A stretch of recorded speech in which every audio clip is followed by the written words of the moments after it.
Alô, alô, bom dia. Quem tá aí?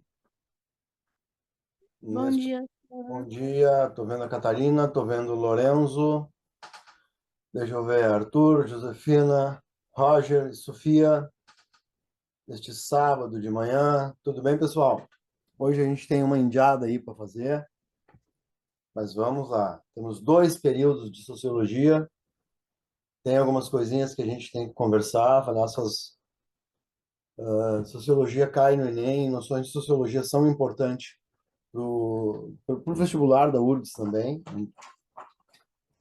Tomar minha aguinha. Como é que vocês estão? A gente se viu segunda. Tô com sono.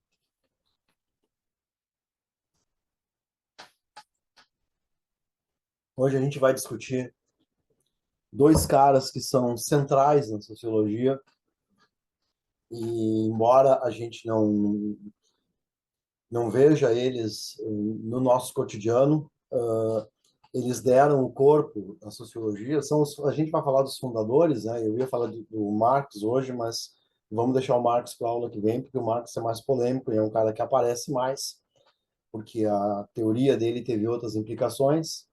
Mas a gente vai falar de Durkheim e Max Weber, tá? Esses caras que iniciaram seus estudos ali na virada do século XIX para o século XX, tá? E deram as coisas que eles chamaram a atenção, começaram a dar as linhas principais da sociologia, tá? Então, deixa eu abrir o meu arquivo aí. Vocês viram que eu enviei antecipadamente os slides, né, para vocês. Eu botei lá no grupo do professor Ney Nordin. E, se não me engano, eu enviei também para o pessoal do Conecta Med, do Conecta, tá? Deixa eu ver se eu mandei.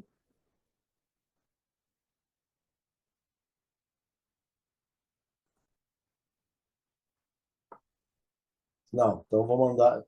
Houve uma solicitação, né, pessoal, que eu mandasse os slides com antecedência. Só diz para mim aí, vocês receberam? Vocês tiveram acesso? Pelo Conecta, não. Pelo Conecta, não. Eu estou vendo aqui que não. Eu mandei pelo meu grupo. Vocês estão no meu grupo? Sim. Tá, então lá no meu grupo, foi de madrugada, eu acabo, eu estou sempre correndo e algumas vezes eu acabo preparando a aula ali nos 45 de segundo tempo, tá? De qualquer maneira, vocês acordaram de manhã e os slides estavam lá. Vou me esforçar para fazer sempre isso. Vocês viram que eu mandei também as listas de exercícios de história, né? Estou correndo e estou preparando outras mais atualizadas e das coisas que nós vamos ver daqui para frente. E o que eu tenho que mandar para vocês agora é texto, tá? De qualquer maneira, a aula de hoje, cara, ela tá baseada nas apostilas de sociologia, e através dos slides, quem não tem as apostilas, que parece que é opcional, né? Vocês vão poder encontrar o material e encontrar um guia. Qualquer coisa também, eu vejo algum texto para vocês que contemple esse material. Deixa eu ver aqui, deixa eu abrir então nosso primeiro slide aqui, share.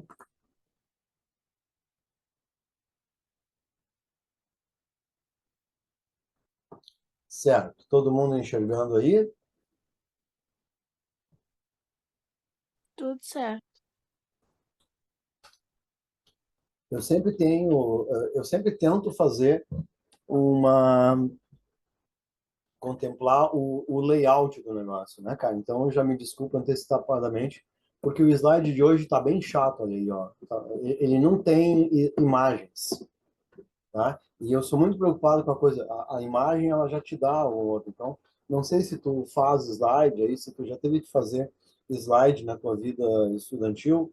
Uma dica para tu fazer slide, primeiro, não bota texto, tá? Tem gente que faz slide e acaba botando parágrafos inteiros no slide. E isso aí não é slide. O pessoal não quer ver um parágrafo de um texto longo.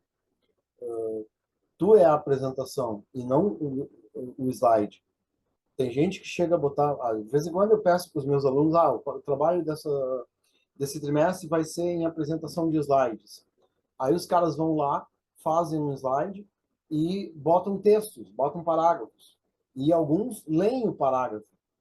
Né? Não, tu é a apresentação. Tu tem que ter tópicos ali, tu tem que saber a matéria que tu vai trabalhar e não pode só depender do slide para dar uma aula. Tá? Então, eu me preocupo assim, ó, tem que ter os tópicos, mas tem que ter imagens, porque já faz o aluno olhar para o slide de um outro jeito. Tá legal? Então, os dois slides de hoje estão bem chatos e eu estou incomodado com isso porque eu não botei imagens. Tá? De qualquer maneira, ajuda na aula, mas está um pouco as manias da gente, né? A gente faz as coisas. Eu acho que toda a questão visual sempre é importante. Fazer um slide ali com o logo do Conecta, o logo do professor Ney Nordin, uma identidade visual. Tá? Cara, a gente começa falando do Durkheim, não sei como é que é o diabo da pronúncia disso, tá? E também não é importante. Ele começou a fazer um estudo da morte. Tá? Primeiro que a nossa sociedade não é voltada para pensar a morte como um processo natural. Vocês devem saber disso, né? A morte para nós representa a perda e representa o fim. Tá? Então a gente sempre chora muito em relação à morte. A gente não tem toda a nossa celebração da morte, ela é voltada para despedida, para eu acho que a gente pensa mais no processo de luto, que é um tratamento psicológico para quem ficou, do que propriamente pensar o que representa a morte na passagem. E aí tem uma coisa que tu tem que decidir no teu íntimo, né? A morte acabou ou a morte é uma passagem para algum lugar? Tá? E essa é a grande resposta, é o grande mistério que ninguém sabe. Né? Alguém aí já morreu? Eu conheço um cara que já morreu. Aquela experiência de quase morte, né? Alguém já passou por isso ou tem algum conhecido que passou por isso? Eu conheço um cara que teve um acidente e ele morreu um minuto. Teve um minuto, os caras atestaram a morte dele. E ali na estrada, né, cara? E iam fechar o saco, iam encaminhar ele para o necrotério. Aí a pinta a socorrista ali, não, parei que eu vou dar mais um choque nesse cara. Tá? E aí ela deu um choque, ele acordou. Tá? Então, tecnicamente, ele teve morto por um minuto, um pouco mais de um minuto. E aí, cara, o cara, nessa conversa, ele perguntando, óbvio que todo mundo pergunta para ele, né? O que aconteceu nesse minuto? Tu lembra alguma coisa? E ele lembra, cara. E ele lembra que nesse minuto ele conversou com a mãe dele que já tinha morrido. E foi uma conversa de mais de 2 horas. Foi uma conversa bem longa. Num cenário lá, um cenário temático, uma coisa que ele gostava, tá? E aí isso aí, e o cara não é um fanático religioso, o cara não é ligado em religião, o cara só tem essa experiência e para as pessoas mais íntimas ele conta. Agora, a pergunta é verdade? É uma alucinação que ele sofreu? É alguma coisa que neurologicamente o cérebro dele produziu? Não, né? Todo mundo que diz que volta dizendo que houve alguma coisa após a morte, não tem como provar.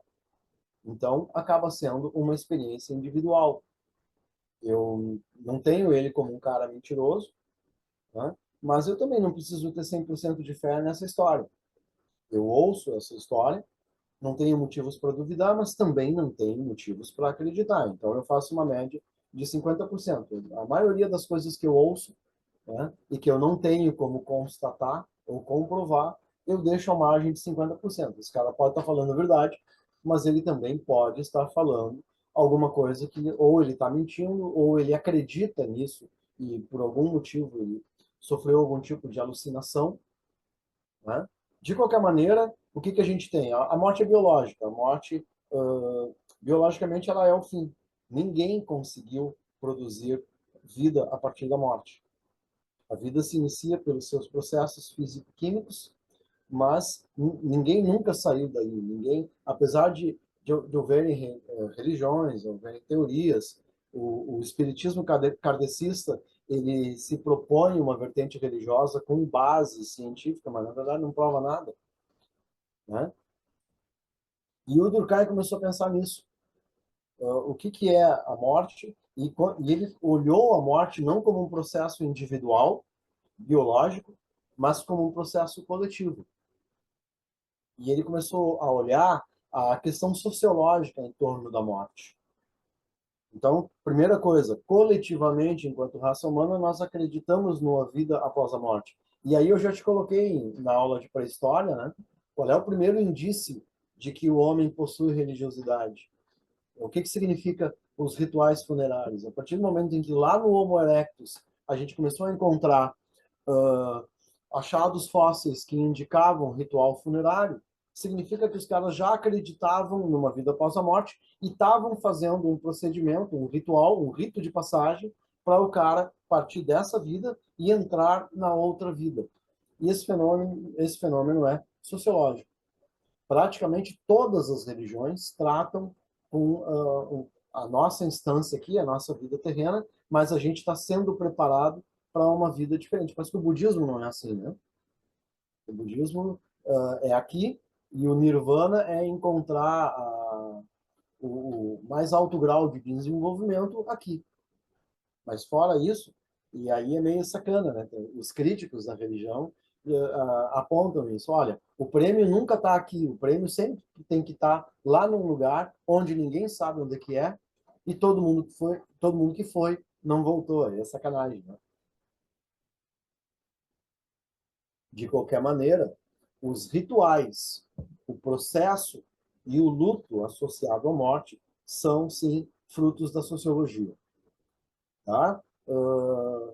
Eu tenho lembranças muito antigas com os velórios. Né? Mesmo sendo criança de 6 anos, o pai e a mãe nunca deixaram de levar a gente em velórios.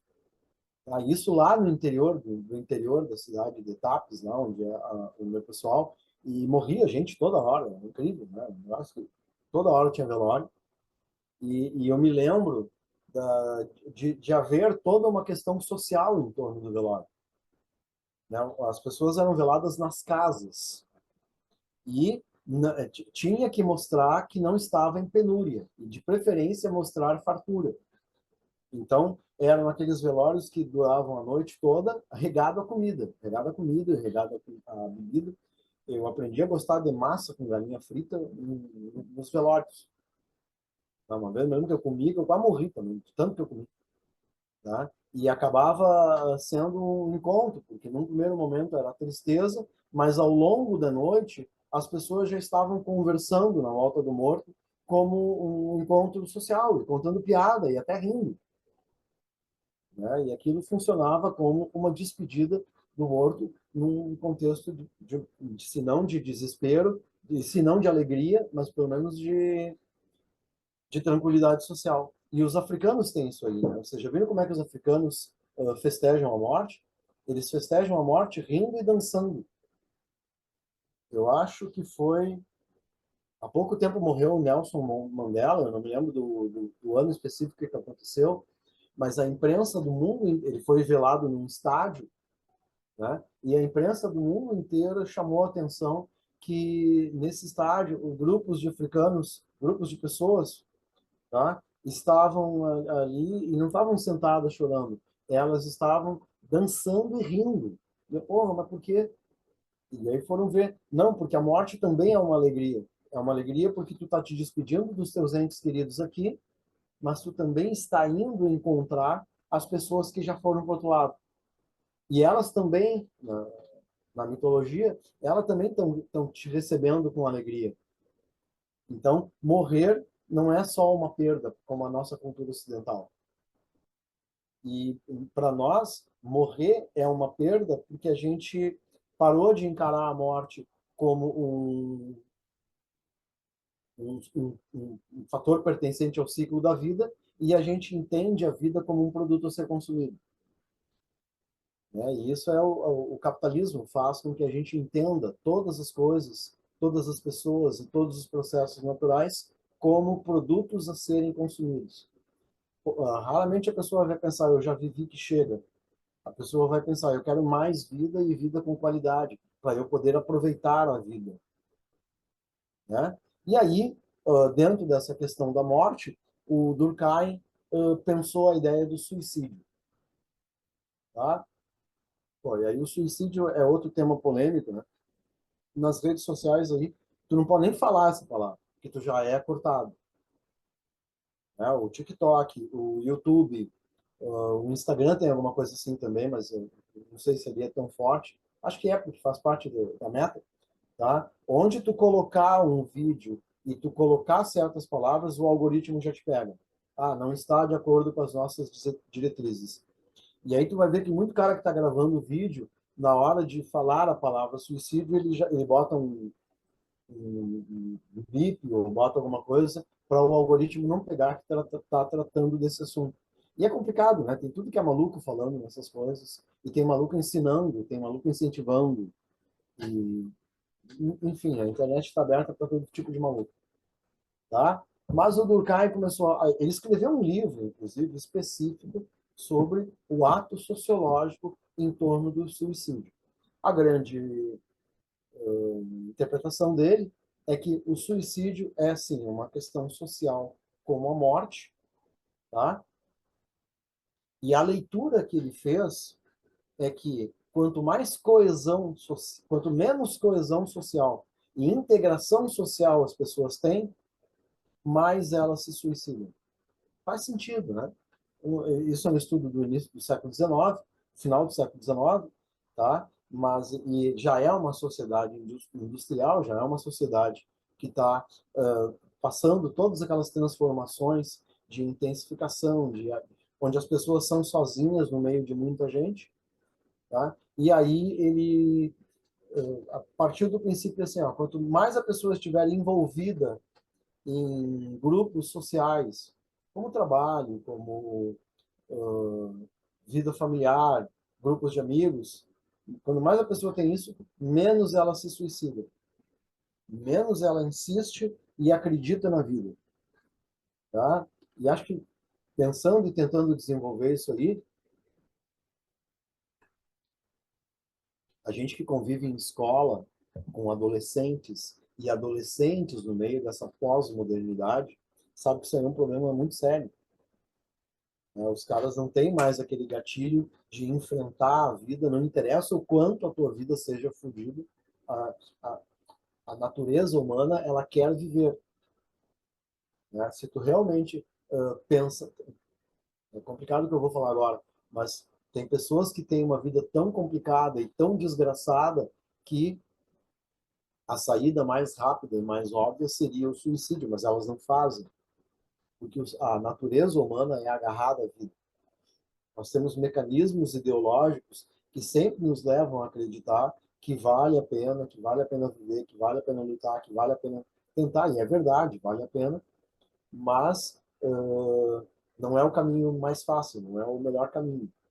Só que agora as pessoas estão mais sozinhas e corroborando a ideia do Durkheim, né?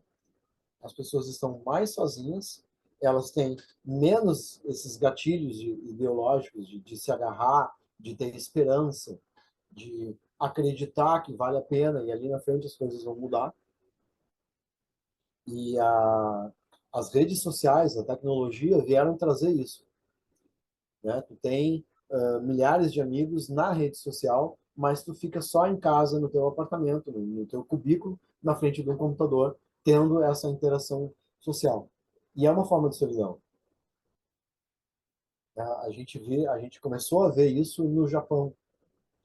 Não sei se tu pesquisa um pouquinho sobre a sociedade japonesa. Vocês estão aí ainda? Eu estou falando pra caramba. Eu gostaria que vocês conversassem, interagissem, tá? Na medida possível. Porque eu vou pegar essas ideias da sociologia e vou desenvolver bem elas contigo, tá? Porque o que a gente precisa hoje é refletir e desenvolver em cima disso. Eu vou te mostrar questões e tal, tá legal? Só para saber se vocês não pegaram no sono aí. Tô falando bastante. O Japão, como ele está Agora o Japão está entrando em decadência, mas o Japão sempre está na frente na questão tecnológica. Todas as maluquices que a tecnologia vai fazer ou já está fazendo com a sociedade, elas aconteceram primeiro no Japão. Tá? Então, a questão das pessoas sozinhas, uma sociedade que cobra muito, né? Japão e Coreia cobra de uma maneira cruel das crianças e adolescentes. Então, o índice de suicídio lá é muito alto. Os caras reprovam de ano e se matam, que é desonra para a família. Tá? Então, as pessoas sozinhas, os adolescentes que já não estão saindo da adolescência, mas não querem mais sair do quarto, e está um número muito grande no Japão, ou seja, pessoas sem integração social e sem coesão social. Tá? Até aí tudo bem? Tá? E aí, cara, o Durkheim chegou aí nos tipos de suicídio. Porra, por que que a pessoa comete suicídio? O ato final, o rompimento com tudo, tá? Onde a natureza humana, que tem o sentido intrínseco de viver, ela rompe com tudo e atenta contra a sua própria existência, tá? E aí, cara, ele chegou a 4 modelos: o egoísta, o anômico, o altruísta e o fatalista, tá?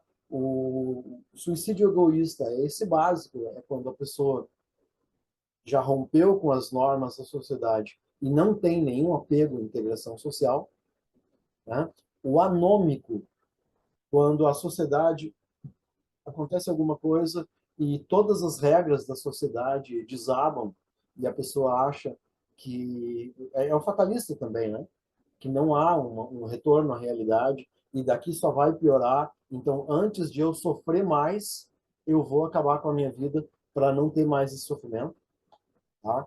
Pensa assim, ó, o que que foi a Alemanha naqueles 2 meses de final da Segunda Guerra Mundial, quando os soviéticos chegaram, que apertaram mais a fome das criaturas, tem relatos de canibalismo, ali, os soviéticos chegaram e não alimentaram a população que estava esfomeada. E aí tem relatos de pessoas vendendo. Olha que é cruel.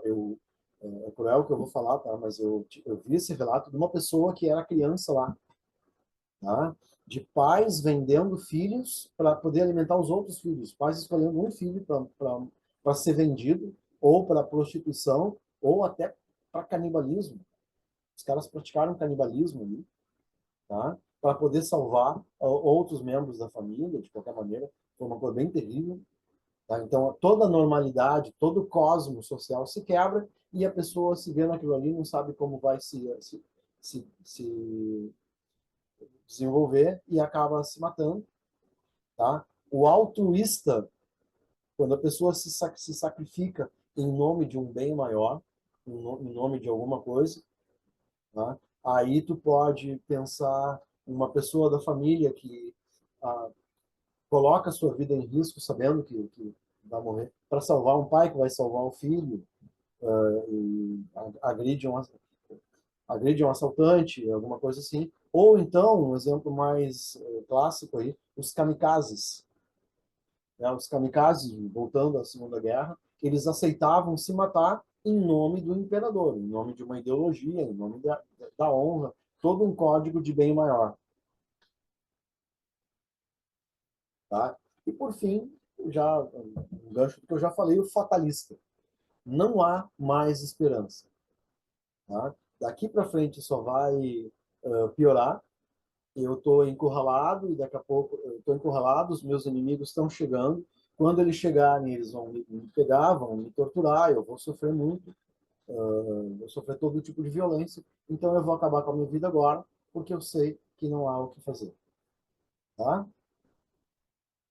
Bom, ainda a coesão social, o Durkheim nos coloca a seguinte pergunta: se nós criamos a sociedade de pessoas tão diferentes, tão diversas, o que cria essa coesão social?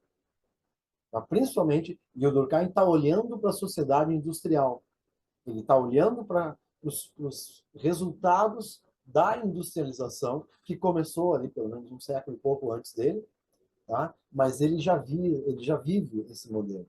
E ele criou um negócio, ele desenvolveu uma teoria chamada paradigma estrutural funcionalista. Se tu tem anotações aí na tua frente, se tu está acordado nessa aula, tá? Eu gostaria que tu escrevesse a palavra Durkheim aqui e escreve isso. Bota estudos do suicídio, só para te dar um guia, né? Tu tem um slide, mas lembra, uma das coisas tradicionais da educação que ainda está provado, que funciona, é escrever para memorizar, tá? O paradigma estrutural funcionalista do Durkheim é olhar para a sociedade e entender ela numa metáfora como um organismo. Tá? O corpo humano ele é formado de partes diferentes, mas essas partes agem em consonância e essas partes estão em coesão. E ele tentou entender a sociedade assim, uma coisa que está em sintonia, é questionável, principalmente hoje, né? A sociedade maluca que a gente tem, tá? De qualquer maneira, composta, essa frase aqui, ó, composta por diferentes partes e diferentes estruturas. Ele vai nos falar de um tipo de solidariedade, tá? A divisão social do trabalho, tá? Ela atua para criar solidariedade. A solidariedade é essa coesão, não é a solidariedade no sentido bonito que a gente tenta cultivar a palavra. É a sociedade funcionando como um organismo, tá? A divisão social do trabalho é exatamente a função de cada um na sociedade, e aí é o trabalho mesmo, tá? Mas como isso determina o teu lugar, o teu status, a tua importância e o teu sentido na sociedade. O sentido que tu atribui a ti mesmo, mas também o sentido que aquela sociedade se atribui. O cara que é engenheiro, o cara que é professor, o cara que é médico, tá? O cara que trabalha na limpeza urbana. Primeiro, como é que ele se vê, o grau de importância que ele se vê e o status que ele tem. O status que ele tem é o grau de importância que as outras pessoas lhe atribuem. Vamos pensar uma coisa, assim, ó, um cara que é o gari, o cara que trabalha na limpeza urbana, o cara que recolhe lixo, ele tem uma importância muito grande no organismo. Né? Ninguém quer conviver com lixo, mas também ninguém quer recolher lixo. Então, aquela profissão dele é mal remunerada e o status dele é baixo. As pessoas não olham o gari como um ideal de profissão, um ideal de vida. Até porque é uma profissão pouco remunerada, porque requer pouca especialização. Ela é vista como uma profissão de quem não se especializou. Tá, tudo bem, não se especializou, mas raramente as pessoas param para pensar como aquilo é importante e quando aquilo falta, quando há uma greve do serviço urbano de coleta de lixo, ou então, no contexto que nós vivemos agora de enchentes, que a água está baixando e pilhas de lixo. Eu nunca vi o meu bairro assim, né? É desagradável, tu não quer conviver com aquilo. Começa a juntar ratos, baratas, doenças. Então, no mínimo, aquela profissão deveria ter outro status, mas não tem e não vai ter, não vamos se iludir. É bonitinho eu estar falando isso aqui do alto da minha teoria, mas na prática todo mundo vai sair para a rua e vai admirar o engenheiro, vai admirar até o militar, o médico, mas não vai admirar o garimpo. Tá? E ele está falando que a divisão social do trabalho é importante nessa coesão, ela faz o organismo funcionar em medidas diferentes, e ele está falando de dois tipos de solidariedade. Por solidariedade, tu entenda sintonia. Tá? Outra categoria que Durkheim trabalhou, deixa eu dar um horário aqui, tá? É o fato social. Tá? O fato social, tu sabe o que é um fato, e se um fato social é um fato, é qualquer coisa que aconteceu na sociedade. Mas ele pensou, ele foi para cima disso, e essa é uma das categorias teóricas do Durkheim. Então, por favor, escreve aí no teu caderno a expressão fato social. E ele nos diz que todo fato social é externo. Tá? Como é que é externo se a atuação do ser humano sobre o fato é subjetiva? Não é tão subjetiva, ela é coletiva. Tá? O fato social seria o principal objeto de estudo da sociologia. Lembra que o Durkheim é o cara que está ajudando a construir a sociologia como disciplina, como ciência. Tá? Então, de agora em diante, quando tu pensar em sociologia, tem que aparecer essa palavra, o estudo do fato social. Toda maneira de agir, e o fato social é externo. Tá? Um dos exemplos que ele nos dá é o Natal.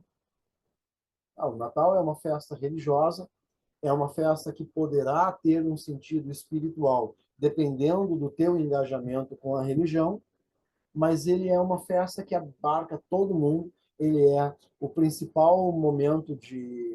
é a festa mais lucrativa do comércio, tá? É o Natal, o Dia das Mães, tem duas ou três festas ali que o comércio vai fazer o pé de meia, tá? E é muito difícil tu fugir disso. É muito difícil tu fugir que a tua família tenha uma comemoração ou que tu não tenha envolvimento com criança e aí tu tem que comprar o presente de Natal, tu tem que fazer a árvore de Natal, né? Mesmo quando tu é uma pessoa que nem eu, que não gosta muito do Natal. Natal e Ano Novo são momentos de festa. Se eu pudesse entrar numa máquina do tempo e pular, eu entrava. Mas eu me vejo engajado no Natal por pressões externas. Tá? E assim como outros, o Durkheim está nos dizendo que os fatos sociais eles são externos e eles exercem pressão sobre o indivíduo, a não ser que seja um indivíduo ausente de coesão social.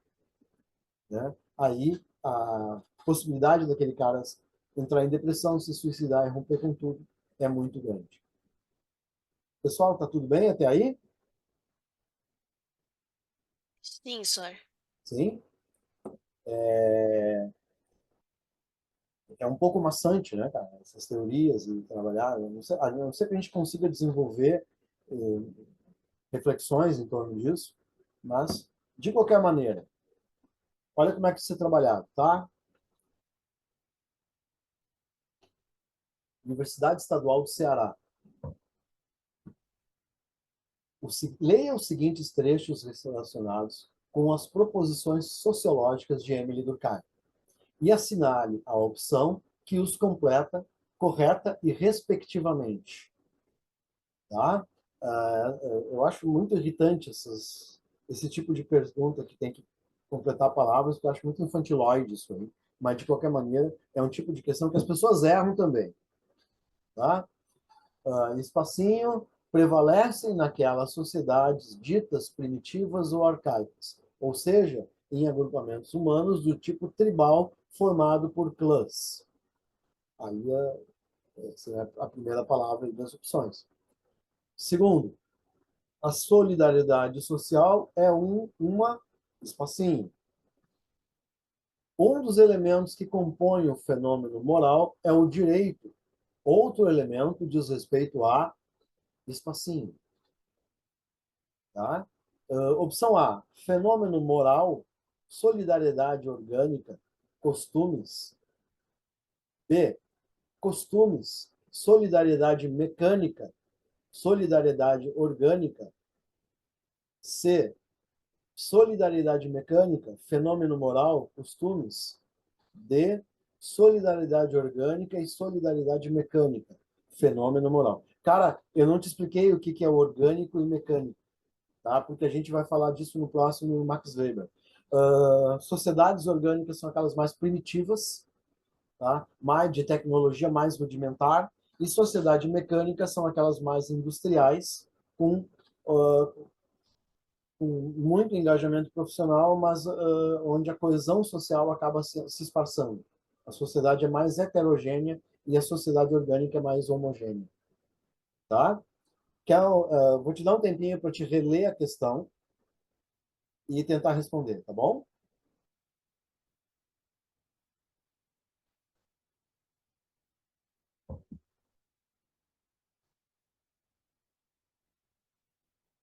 Quanto tempo eu vou te dar?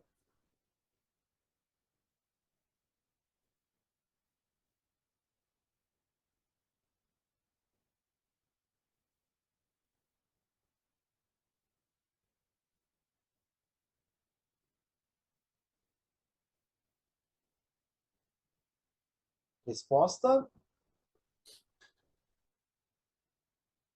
se tu não entende o que é orgânica e mecânica, uma das coisas é tu pode te basear pela última palavra,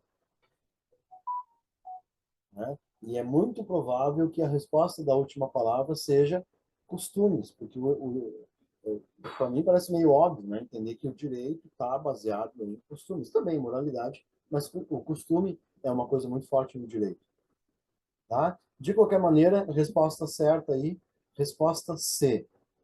Solidariedade mecânica, fenômeno moral, solidariedade é um fenômeno moral e costumes, tá? Outra, o objeto de estudo da sociologia para Durkheim é o fato social, tratado como coisa. E o sociólogo deve afastar as suas pré-noções e preconceitos. A construção durkheimiana do objeto de estudo da sociologia pode ser considerada, ó, enunciado e questão no mesmo parágrafo, 3 linhas, legal. A, positivista, pois se fundamenta na busca de objetividade e neutralidade. B, dialética, pois reconhece a existência de uma realidade exterior ao pesquisador. C, kantiana, pois trata da coisa em si e realiza a coisificação da realidade. D, nietzscheana, pois coloca a vontade de poder como fundamento para a pesquisa. E, weberiana, pois aborda a ação social racional atribuída por um sujeito.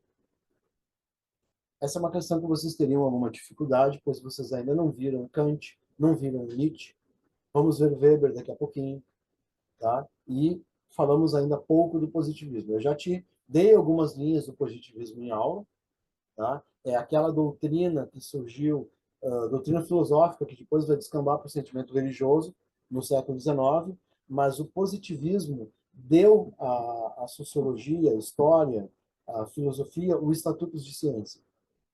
E uma das principais coisas, uma das principais bandeiras dos caras é a neutralidade, tá? O pesquisador, ele tem que estar despido das suas paixões e não pode estar imbuído pelas suas preferências na hora de escolher o objeto de estudo, tá? Essa noção hoje ela é ultrapassada, mas ela foi muito forte naquele momento em que tinha que definir os campos científicos, tá? Então, a resposta certa é a positivista, pois se fundamenta na busca de objetividade e neutralidade. Cara, e mesmo que tu não tenha essas noções, eu peço que tu leia de novo o enunciado e a questão, tu vê que ele dirige para A, né? Tu pode ratear e marcar a C, mas no contexto onde essas coisas estão surgindo, a resposta é a A. Até aqui tudo bem? Algum comentário? 6. A cidade desempenha papel fundamental no pensamento de Emile Durkheim, tanto por exprimir o desenvolvimento das formas de integração, quanto por intensificar a visão do trabalho social a ela ligada. Com base nos conhecimentos acerca da divisão do trabalho social desse autor, assinale a alternativa correta. Ó, a cidade, o Durkheim está trabalhando com a sociedade industrial. Então, óbvio que o contexto de trabalho, o objeto de observação dele é a cidade. Tá? As duas primeiras linhas são o enunciado. A última é a questão. Com base nos conhecimentos acerca da divisão do trabalho social desse autor, eu já te falei o que é a divisão do trabalho, assinale a alternativa correta. A. A crescente divisão do trabalho com o intercâmbio livre de funções no espaço urbano torna obsoleta a presença de instituições? Poxa, nunca na sociedade humana as instituições vão ser obsoletas. Né? B. A solidariedade orgânica é compatível com a sociedade de classes, pois a vida social necessita de trabalhos diferenciados? C. Ao criar seres indiferenciados socialmente, o homem massa, as cidades recriam a solidariedade mecânica, em detrimento à solidariedade orgânica. Não, se eles são indiferenciados, eles não são heterogêneos, né? D, o efeito principal da divisão... Aliás, eles não são indiferenciados na sociedade mecânica, na sociedade das cidades. Tá? Eu expliquei isso antes. D, o efeito principal da divisão do trabalho é o aumento da desintegração social em razão de trabalhos parcelares e independentes. Pode ser, mas vamos lá. E o equilíbrio e a coesão social produzidos pela crescente divisão do trabalho decorrem das vontades e das consciências individuais. Não, a frase está se contradizendo, né? A coesão social existe, mas a divisão do trabalho ela fragmenta mais a coesão social. Ela existe com corpos diferenciados, ela não é homogênea, ela não é que nem as sociedades orgânicas. Tá? Querem um tempinho para ler e analisar a questão? A resposta certa da questão é a B, de bobagem. Tá? Com isso, a gente termina a primeira parte. Deixa eu entrar na segunda.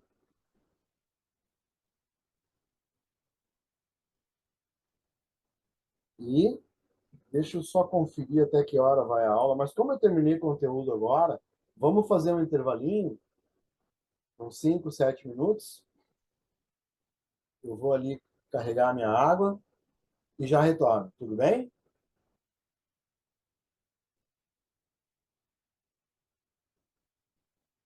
Vocês estão dormindo, né? Voltamos, então, Ei, às pode ir. 10h50. Tá legal?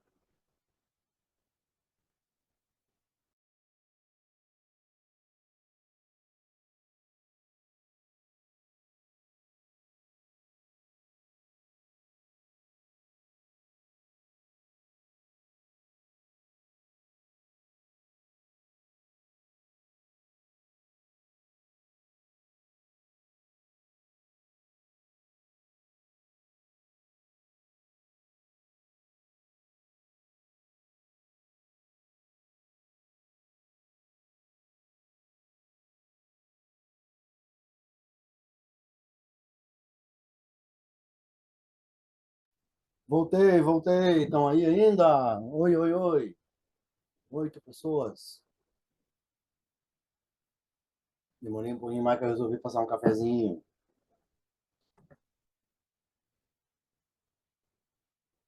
Tudo bem?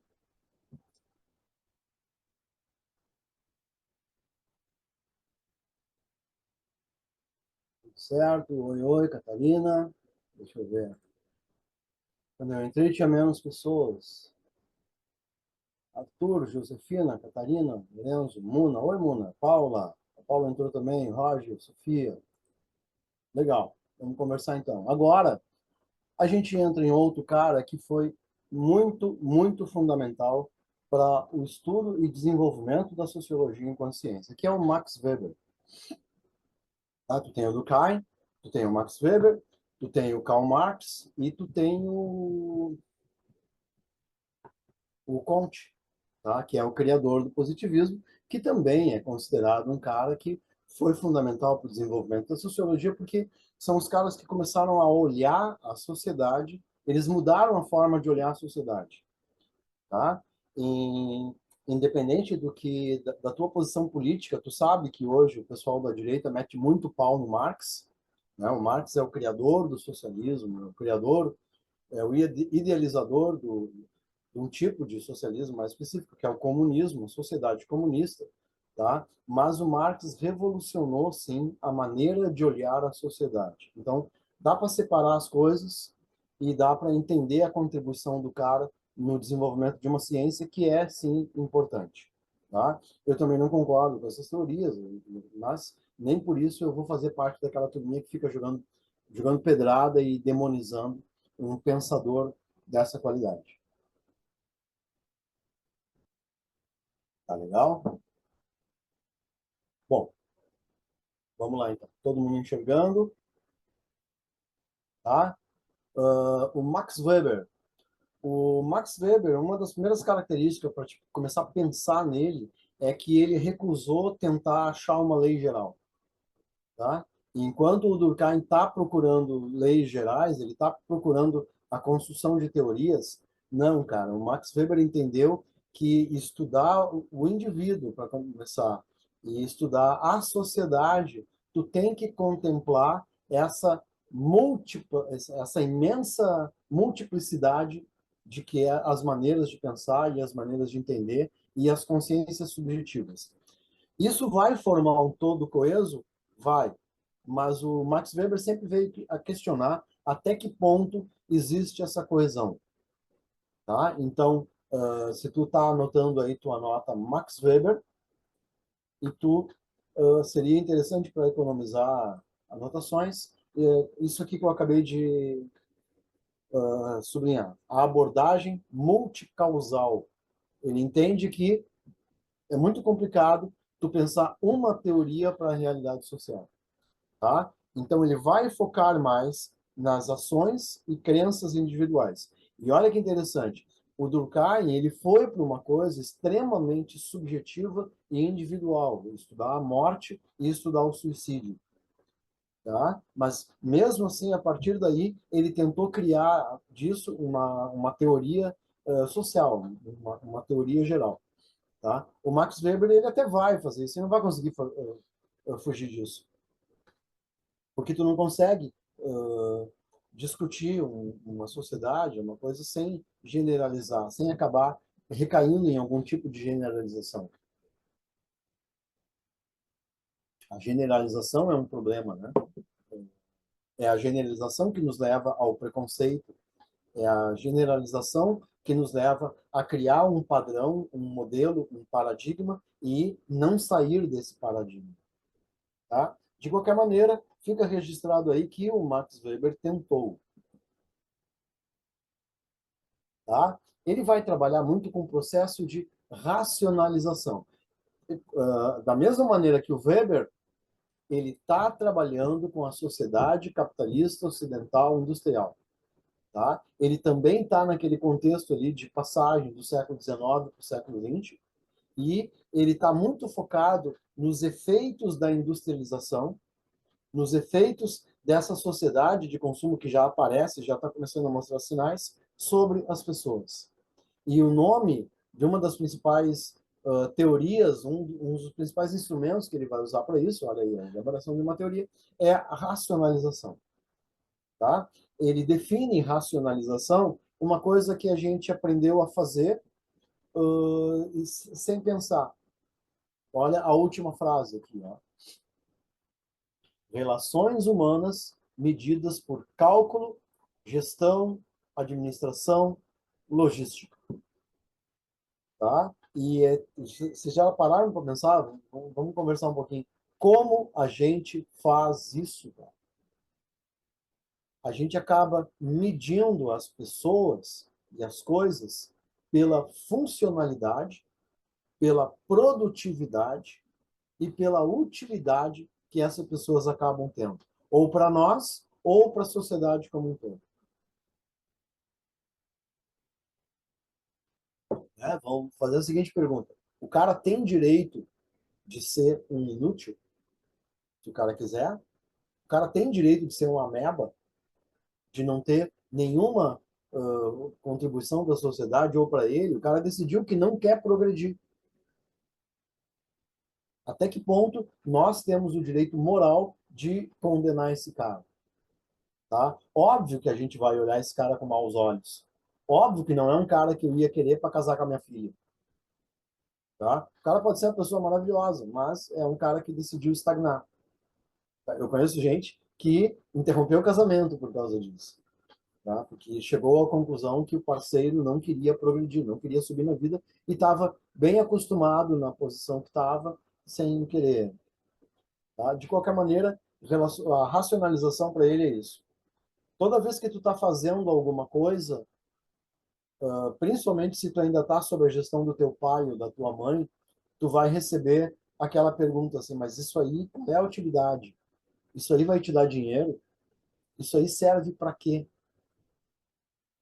E agora, eu sempre vi alguém defender esse tipo de posição, mas nos últimos tempos eu tenho visto gente dizendo assim, ó, é uma questão de saúde mental tu reservar algum tempo da tua vida te dedicando a alguma coisa que não serve para nada, que necessariamente não vai te dar dinheiro, que necessariamente não é uma coisa que vai te fazer algum tipo de progresso, mas vai te dar prazer, sei lá, colecionar.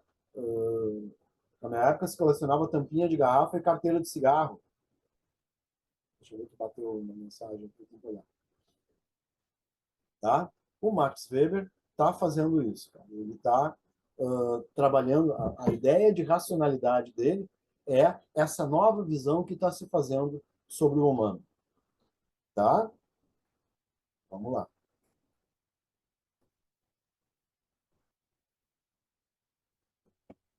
Podia perguntar, vocês têm alguma coisa que vocês fazem que não serve para nada? Vocês têm algum tipo de passatempo, alguma coisa que vocês fazem ali para desligar e que aquilo nunca vai te dar nada? Sim, claro. A tua saúde mental? Eu gosto de digitalizar livros. Agora eu não tenho tido mais tempo para fazer isso, mas eu dediquei logo que eu me fascinei por essa coisa digital, eu achei muito legal pegar um livro que não existia na internet, eu digitalizava livros. Tem alguns fichamentos, alguns catalogamentos que eu tenho feito também. Aí são coisas digitais, né? Mas que não vão me dar nada, não tá ali, é uma coisa que eu faço por prazer, tá? Eu tô pegando o Decameron. Eu encontrei uma cópia do Decameron digital e eu estou separando ele, eu estou reformatando ele para poder ter aquilo em. Bom, se bem que isso vai me dar, né, cara? Para poder ter em textos separados para trabalhar com os meus alunos. Eu gosto muito, de vez em quando, de me dedicar a fazer coisas. E daqui a pouco eu penso assim, poxa, mas a quantidade de tempo que eu estou perdendo fazer isso. Não, cara, não estou perdendo tempo. Para minha cabeça, para o meu sentido de ser, aquilo é bom. Então, e pode ter certeza que um dia tu vai dizer isso para um filho, tá? Cuidado em achar que tu só tem que fazer coisas que vão te dar dinheiro, que vão te dar retorno, né? De vez em quando tenha os teus passatempos, as tuas atividades. Né? Eu vou construir um navio de palito, esse tipo de coisa, bobagem que tu vê as pessoas fazerem. E ainda bem que ainda tem gente motivada com essas coisas, né, cara? Vamos lá. Isso, Eu, mas tu não acha que é porque o Weber é um cara também de outra época? Que tem muito esse pensamento de meio que desvalorizar a não produtividade. cara, mas eu acho que ele não está desvalorizando a não produtividade. Ele está fazendo, o momento que ele está usando isso de objeto de estudo, ele está realmente tentando pensar em cima disso. Eu me lembro das minhas leituras na faculdade tem um momento que tu tem que ter cadeiras de sociologia. Ele condena isso, inclusive. O momento que ele está vivendo, tá? O capitalismo está chegando, ele está se instalando e ele está começando a ver a coisa da grande cidade, da rotina industrial e os efeitos da industrialização. Tu quer ver o paralelo que nós estamos vivendo agora, que dá para fazer a comparação com Weber? Já faz algum tempo que as pessoas estão começando a perceber os efeitos da tecnologia sobre a sociabilidade humana e sobre a psique humana, né? E tem pessoas que estão começando a teorizar sobre isso. Olha aqui, ó, se tiverem tempo, saco, eu vou botar o nome de um cara aqui. Como é que escreve isso? Aqui. Pierre Levy, tá?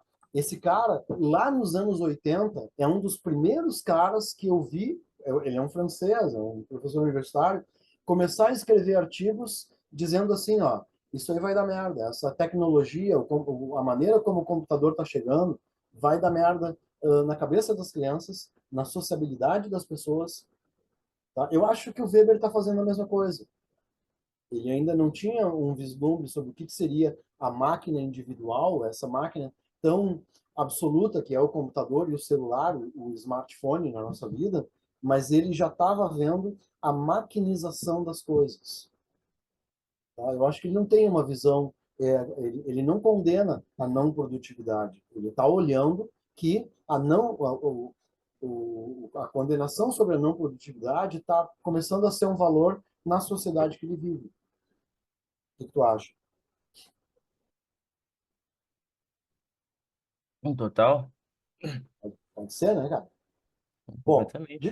Tem um livro muito interessante que um professor meu de filosofia, ele explicou um pouco isso pra gente, foi o... não lembro o nome do livro, mas é do Byung-Chul Han. viu? É, Byung-Chul Han, ele é coreano. Ah, É, a merda, Sociedade do sobre Cansaço, é o nome do sociedade livro. do cansaço. Legal. Se tu encontrar o nome do livro, manda para mim, cara. Eu sempre É esse o tenho. nome, Sociedade do Cansaço, o nome do livro. É. Eu como eu sou burro. Tá? Vou procurar, cara. Vou procurar. É bem interessante, é um livro curtinho. Eu não consegui ler porque eu não achei o livro. Mas eu achei bem legal que ele fala que, tipo, a gente é o tempo todo incentivado a ser uma máquina de trabalho, produzir, e muito dessas doenças que surgem, como depressão e burnout, elas surgem desse, dessa lógica de que a gente é uma máquina, sabe? Cara, E os remédios, os remédios são tipo anestésicos que a gente usa pra desligar, sabe? sim, cara. Na Coreia isso aí tá sendo violento, né, cara? A Coreia do Sul, a Coreia do Norte, a gente sabe que tem aquele regime socialista lá, mas a Coreia do Sul, a cobrança em cima da produtividade, as famílias tendo um filho só, porque é tudo muito caro, e a cobrança em cima daquele filho está gerando problemas muito sérios. E sobre burnout, cara, uma leitura interessante que eu tenho para indicar para vocês. Eu botei Pierre Levy, mas não. Ó, foi Pierre Levy? Vocês conseguiram ver aí o nome? Não, O meu meeting não está enviando, cara. não tô vendo nada. É. E agora? Deixa eu ver. Tô conectado? Tô. Senão eu não estaria falando com vocês. Eu tô meio burrinho hoje. Tá? Ó, não. Tem o Roger aí?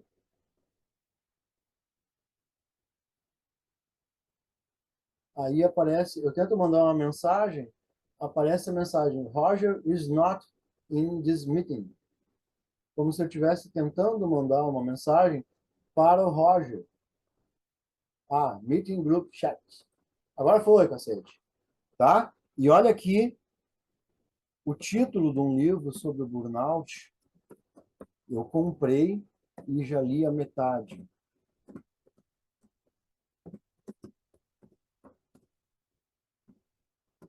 Só o título desse livro já me chamou a atenção. Aí eu fui pesquisar o autor. Não aguento mais, não aguentar mais. Sobre essa sociedade sem esforço e sem tolerância que começou lá atrás com a geração X. Tá? Cara, vamos lá. Ele chegou à conclusão que a racionalização, esse sentido que ele está começando a atribuir, estava em todos os lugares, tá? Em todas as esferas sociais. Quer dizer, é um problema que ele está identificando e ele está vendo isso, olha aí, na religião, no comportamento, na política, organização econômica, ele está falando das empresas e na sociedade em geral, tá? O, a questão religiosa, como a salvação é jogada toda em cima de ti e tu tem que entrar num comportamento sistemático de autopunição e autopoliciamento para ser merecedor da salvação. O comportamento, aí a gente volta ao exemplo da Coreia que tu falou, né? Como as pessoas são treinadas para a especialização, que é o título desse, que é o objeto desse livro. Ele trata das famílias norte-americanas, mas muitas coisas desse livro tu pode fazer um paralelo com a nossa sociedade, como desde pequeno as famílias investem nas crianças, tá? Tiram o tempo livre de brincar e de sem especializar e atolam as crianças com curso, com atividades, com, né? Cara, alguém aí é fruto de escola particular, cara? Eu sou. fez ensino médio em escola particular, Sim. tá? Eu dei aula antes da pandemia, eu dei aula 7 anos numa escola particular, que eu não vou dizer o nome, Colégio Concorde, tá? E aí, cara, tem uma estratégia que eles fazem, que é atolar as crianças de tarefa e de atividades extraclasses, tá? Essa escola fazia isso um pouco, mas as grandes escolas fazem isso, cara. E isso gera o burnout. Os pais ficam contentes, minha escola está dando bastante coisa para o meu filho. Só que, na verdade, isso é um marketing cruel, porque as crianças, além de ter aula todas as manhãs, elas têm aula 2 ou 3 dias na tarde, elas têm muita tarefa para fazer, e os caras acabam não tendo tempo de ser criança e não tendo tempo de brincar, tá? De qualquer maneira, a política também, né, cara, a questão dos partidos, toda uma questão, ele vai trazer a última palavra aqui, ó, a burocracia é o instrumento de dominação que a racionalização começa a usar para se espraiar por todos os períodos. E nem vamos falar de empresa, né, cara? O ambiente corporativo é horrível. É muito legal tu tá numa empresa onde tu gosta do que tu faz, onde tu tem possibilidade de crescer e ganha um bom salário, mas essa aí não é bem a realidade da maioria das empresas, né, cara? Onde tu entra, tu começa a ter cobrança, tu começa a ser cobrado para participar das atividades sociais, tu começa a ser cobrado pelo voluntariado, tu começa a ser cobrado para ter uma participação social que às vezes tu não quer ter. E aquela ideologia de que tu é o profissional. E tu não é o profissional, tu é tu. O profissional é uma coisa que tu faz em horário comercial, tá? De qualquer maneira, ele vai trabalhar aí com a ideia de a burocracia.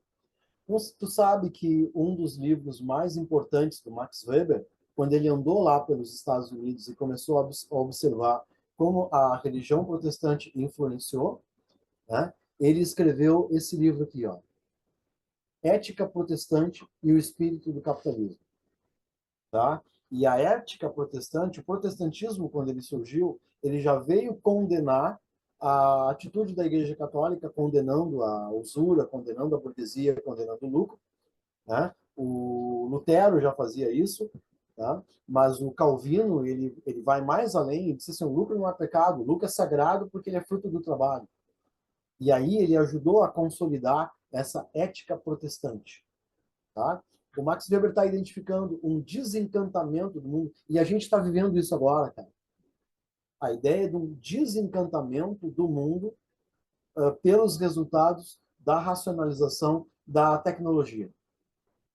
Tá? E nós estamos além, cara. A tecnologia já destruiu a racionalização. Eu quero uma experiência pessoal, cara. Eu estou extremamente desencantado com a sala de aula, porque eu estou vendo como a tecnologia está matando a iniciativa e a criatividade dos jovens. Cara, é assustador a diferença de uma turma de ensino médio agora e a diferença de uma turma de ensino médio há 10 ou 15 anos atrás. Tá? Os caras tinham vida nos olhos, os caras tinham iniciativa, tu largava uma ideia, os caras corriam atrás, te ajudavam a fazer coisas, a gente fazia festas, gincanas, a gente fazia atividades fora da sala de aula e agora isso não rola mais. Tá? Então, é esse desencantamento. Tu começa a ver que o mundo está sendo transformado e não está sendo transformado exatamente para melhor. E olha, aquilo que tu comentaste antes, né, o colega ali, afastamento das formas mágicas e tradicionais. Tá, formas mágicas e tradicionais é uma sociedade que está ruindo. Ele está vendo, o Max Weber está identificando que tem um mundo que está desaparecendo e perdendo lugar para essa racionalidade capitalista que está entrando. E a gente está vendo isso a mesma coisa, tá? Isso é uma coisa, eu voltando, Manda. voltando um pouco, que eu tava falando do Bill Churran, ele também fala sobre é, o excesso de positividade também que tem nessa lógica performática, sabe? Que eu acho muito interessante, sim, que é uma coisa que tem até na escola, sabe? Um excesso de positividade, como se o não parar fosse um modelo ideal. de Aham. vida a seguir. E, e tudo, sabe, tem muito disso de coach motivacional, sabe? Ah, tem que trabalhar, trabalha enquanto eles dormem, sabe? Toda essa piada aí, completamente Isso acaba sendo insensível.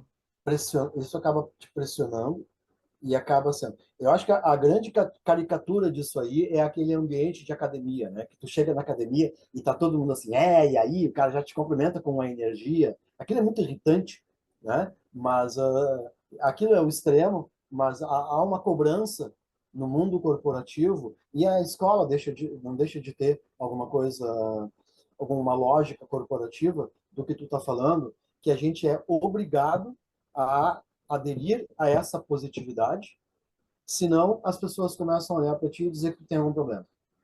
Não, e sabe o que eu penso também? Ah, É, muito pra nós, assim, que a gente tá fazendo vestibular e tal, a escola, pelo menos a minha, ela tem aquele costume de botar o mural de quem passou, sabe, do vestibulando, de quem passou em cada faculdade. E sendo que, tá, legal, eu acho legal não ter que passou, mas eu acho que a moral daquilo lá é muito mais pra, tipo, mostrar quão eficiente é a escola, sabe? E aquilo acaba botando um sentimento de culpa nos alunos, querendo, nossa, eu quero estar lá só pra aparecer no negócio, só aparecer no Instagram do colégio, sabe?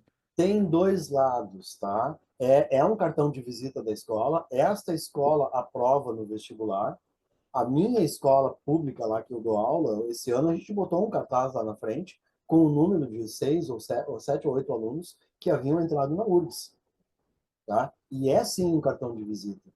Todo mundo vai lá, claro, os caras estão ali.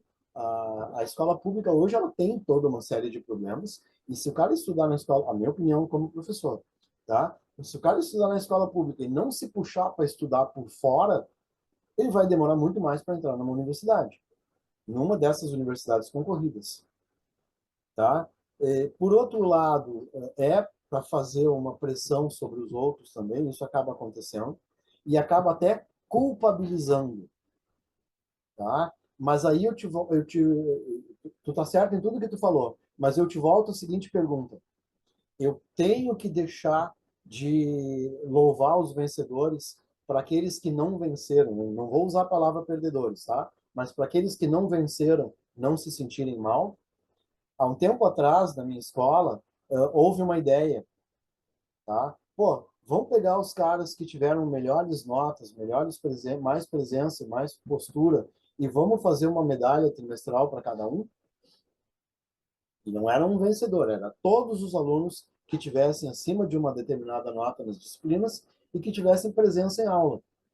Vamos evidenciar esses caras, vamos fazer esses caras serem modelos a serem seguidos e serem admirados.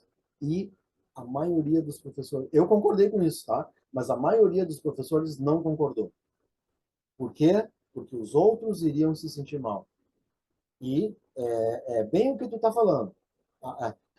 Seria uma forma de culpabilizar os outros. É esse espírito de positividade que tu está falando. Eu acho até uma questão meio complicada de falar, porque eu acho que vai ter Claro, para alguns alunos vai servir como motivação, para outros vai servir como, sei lá, sabe, um dos uma questão de argumentos inveja, sabe? é, sim, um dos argumentos dos professores foi essa: eles vão sofrer bullying, né? Porque os caras que não vão, os caras que não fazem, vão acabar condenando eles e criticando e ridicularizando, e aí a ideia não vingou, tá? É, outra questão sobre isso aí, cara, é que está havendo um patrulhamento em cima de quem trabalha, de quem batalha. Tem toda uma mentalidade que quer nivelar por baixo, e não estou dizendo que todo mundo é assim, mas há uma mentalidade. Então, naquele momento, eu concordei, pô, vamos pegar os caras que são feras, os caras que se dedicam, e vamos evidenciar eles, tá? Mas existe o cara, e aí existe o cara que não vai porque não quer, e que não quer se esforçar e que não tem motivação. Isso é muito grande dentro da escola, tá? E esse cara vai acabar ajudando a engrossar um coro aí contra. É uma questão polêmica realmente, mas é o que tu está falando, é um espírito de Mas tu positivo. não acha que abre brecha também para muito aluno que só quer ser reconhecido sem esforçar, sabe? Pô, na minha formatura, eu me formei no ano passado, né?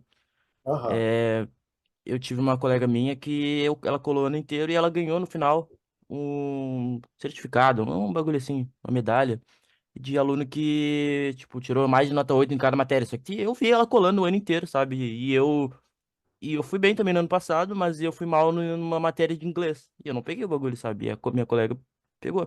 Então, eu acho que. E ela não parava de falar nessa porra dessa medalha.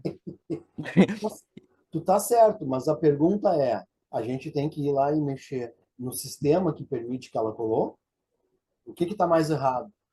É ela ter ganhado um prêmio porque ganhou boas notas? Ou a escola que tem determinadas falhas que permitiu que ela colasse? Concorda? Concordo, mas aí, né, No tu vai lugar onde botar a tu culpa na escola, é estava, complicado. é complicado porque no lugar onde tu estava, tu sabe que tu te esforçou muito, mas tem uma matéria que tu não conseguiu, então tu não ganhou.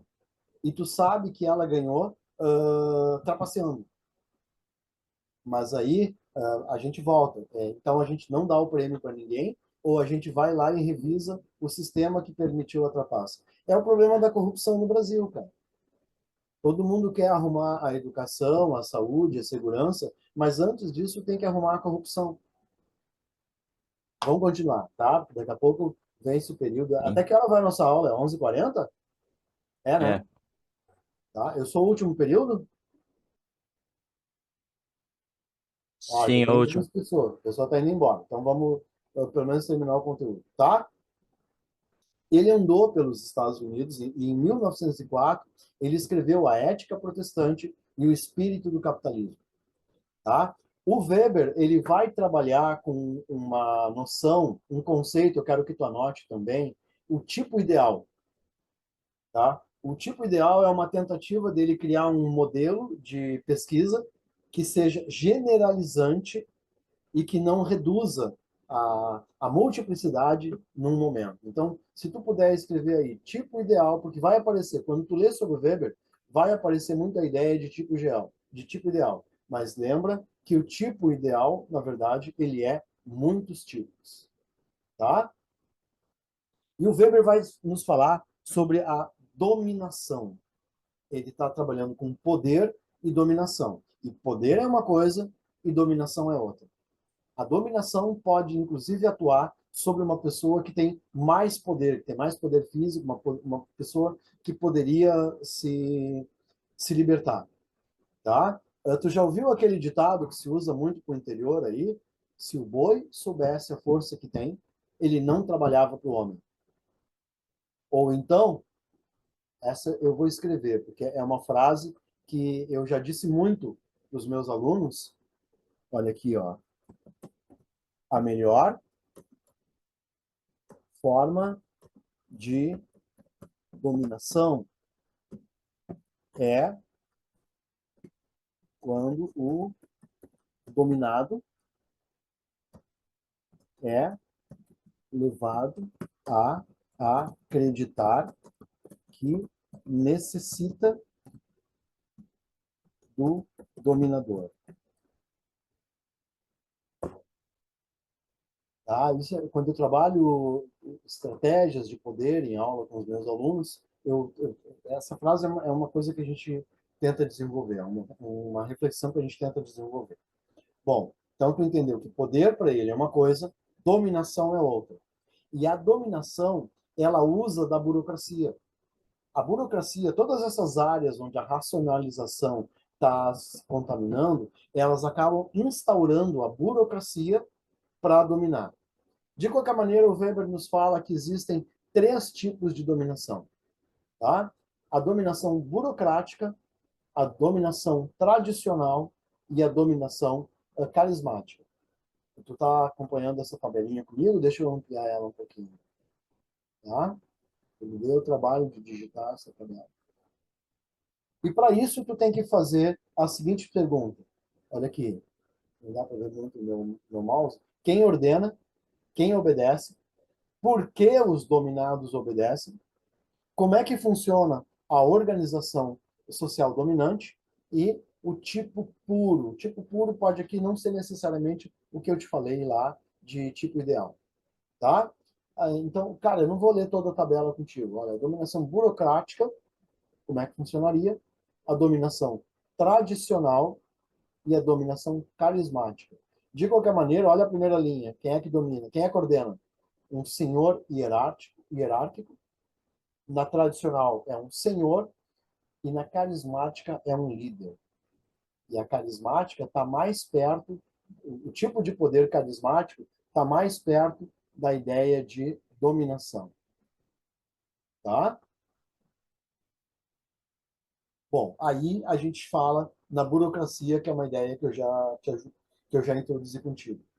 O racionalismo se faz ele usa da burocracia como a sua mais alta forma de poder, de estratégia de dominação. Por favor, escreve isso. Se tu está acompanhando a aula e está escrevendo, escreve aí, burocracia,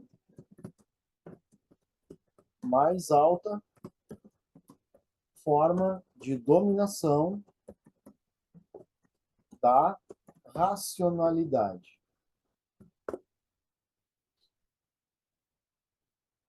Tá legal? As implicações da burocracia na sociedade, estou certo? Tá?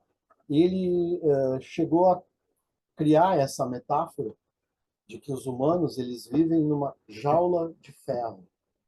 Tá? E quem vai vir corroborar esse tipo de coisa, ele está fazendo uma coisa diferente, mas o Freud, o cara que é o construtor da psicanálise, ele tem uma frase muito interessante.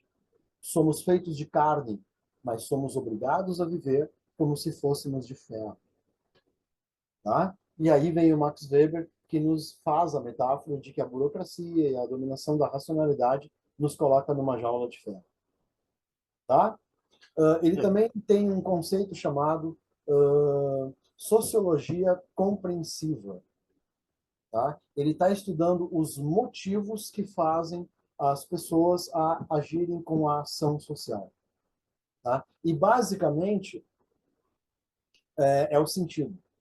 Cara, e de novo, o sentido é individual, é subjetivo, e cada um vai atribuir um sentido para aderir a um fato social, a uma ação social. Lembra o exemplo que eu te dei lá atrás do Natal? Porra, cara, se eu não gosto de Natal, por que que eu não vou para o interior e espero passar o Natal e fico lá isolado? Tá? Não, cara, porque eu tenho uma série de pressões, eu tenho pessoas em torno de mim que valorizam o Natal e eu tenho sentido de não abandonar essas pessoas. Ou quem tem criança sabe que o Natal para o seu filho é importante, então o cara vai fazer a árvore de Natal, o cara vai entrar no jogo social, na burocracia, na jaula de ferro, para participar. Tá? Ele está tentando fazer uma relação entre o individualismo metodológico e a importância das relações sociais. Tá? E aí ele faz de novo, ele categoriza os tipos de ação social. Olha essa frase. É meio óbvio, né? Mas pensa que ele está num momento onde a sociologia está sendo construída. Só há ação social quando há relações. E ele nos traz 4 tipos de relações. Ação social em relações afins, onde a gente é ligado a outras pessoas. Ação social em relação a valores, tá? A valores está muito ligado à questão tradicional, tá? Tu faz as coisas porque existe todo um rito onde aquilo é feito há muito tempo, e a ação afetiva. Valores, mas a ação afetiva entra mais no teu subjetivo, na tua história de vida, em coisas que tu faz, onde tu aprendeu a apreciar o Grêmio porque o teu pai era do Grêmio, esse tipo de coisa. Tá legal? Bom, a ação social em relação a fins ganha espaço em relação a outros 3 modelos. Tá? Ele está falando de 4 tipos ação racional, aliás, desculpa. Ele está falando em 4 tipos ideais de racionalidade. Cara, isso aqui acaba sendo decoreba, tá? Mas, de qualquer maneira, pode aparecer a formal, substantiva, prática e teórica. Tá? Então, ele está nos dando um postulado de valores, pragmatismo é aquilo que é mais prático, né? Onde tu acaba fazendo as coisas mais voltado para o fim, e a teórica é a racionalidade do conhecimento, meio etérea, meio acima da vida prática. Tá legal? Chegamos nas questões. Temos tempo? Temos. Olha aí. Eu não me lembro que universidade é essa. Tá? Ao contrário de outros pensadores sociológicos anteriores, Weber acreditava que a sociologia deveria se concentrar na ação social e não nas estruturas. É que para falar em estruturas a gente teria que falar do marxismo. A gente vai falar disso na aula que vem.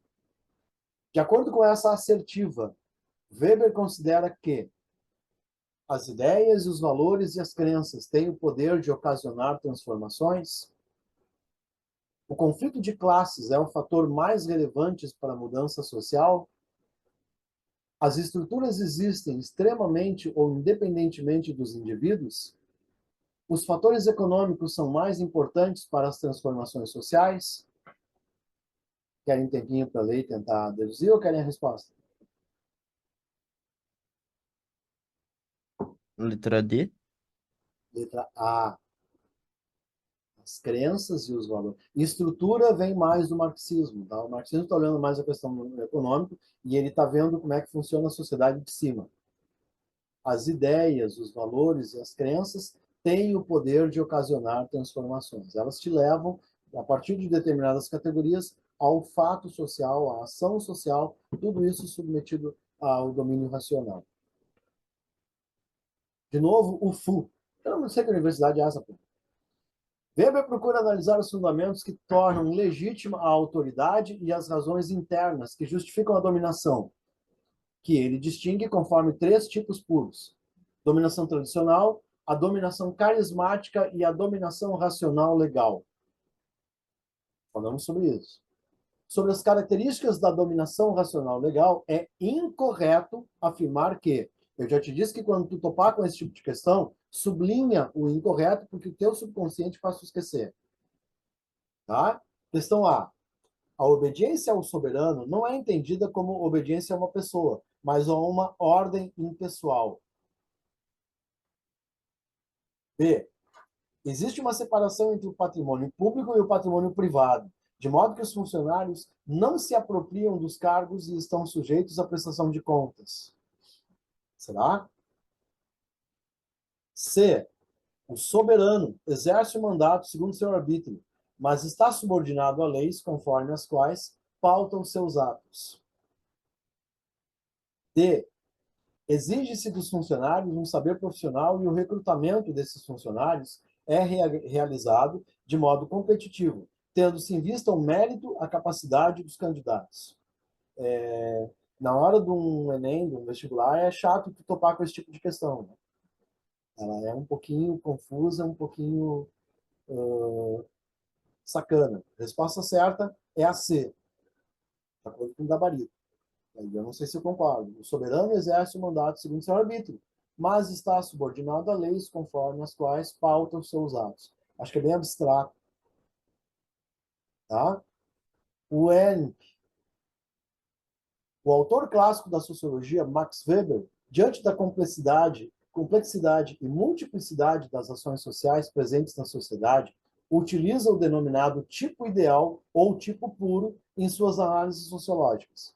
Com base nos conhecimentos prévios sobre o tipo ideal na sociologia compreensiva de Max Weber, assinale a alternativa correta. Tá? A. A construção do tipo ideal representa um conjunto de conceitos provisórios que orienta análises sociológicas conforme ações sociais? B. A construção do tipo ideal permite a verificação sociológica da existência de um sentido e objetivo a uma lei explicativa para as ações sociais? C. O tipo ideal é o meio através do qual se determina o devido histórico, devido ao que vem pela frente, das ações sociais empreendidas pelas classes. D. O tipo ideal exprime o fim justo e verdadeiro da explicação sociológica sobre as relações causais entre as ações sociais. E O tipo ideal significa a aplicação de um sistema ético e moral na pesquisa sociológica sobre as ações sociais. De acordo com o que eu te falei, tá? Eu acho que tu pode excluir a C, a D e a E. Tá? Eu tentei te falar no início da aula que o Weber ele está tentando não se enquadrar num determinado modelo, embora ele criou um modelo, tipo ideal, mas é um modelo generalizante. Tá? E aí, cara, eu acho que essa questão também, ela é meio, talvez, dúbia, porque a resposta certa é a A. A construção do tipo ideal representa um conjunto de conceitos provisórios que orienta as análises sociológicas sobre as ações sociais, tá legal? Mas o Weber nos fala muito sobre a ideia de sentido, nós conversamos sobre isso. Então, tu pode ratear e pode acabar marcando a B. Tá? Resposta certa é a A. Bom, de qualquer maneira, uh, concluímos os cinco heróis que ficaram até o final. Muito obrigado. Eu sei que esse conteúdo é muito teórico, é muito denso, é muito maçante. Tá? Alguma pergunta? Façam contato pelo WhatsApp. Uh, eu vou tentar ver alguns exercícios sobre isso, mais geral, sobre sociologia de Weber e Durkheim, e vou tentar auxiliar vocês com algum texto. Quem tem o polígrafo, vai para cima, é o capítulo 13 e o capítulo 5, porque eu fiz essa aula baseada em cima do polígrafo, tá bom? Pessoal, Tá bom, valeu, senhor. tchau, bom final de semana, e façam contato qualquer coisa.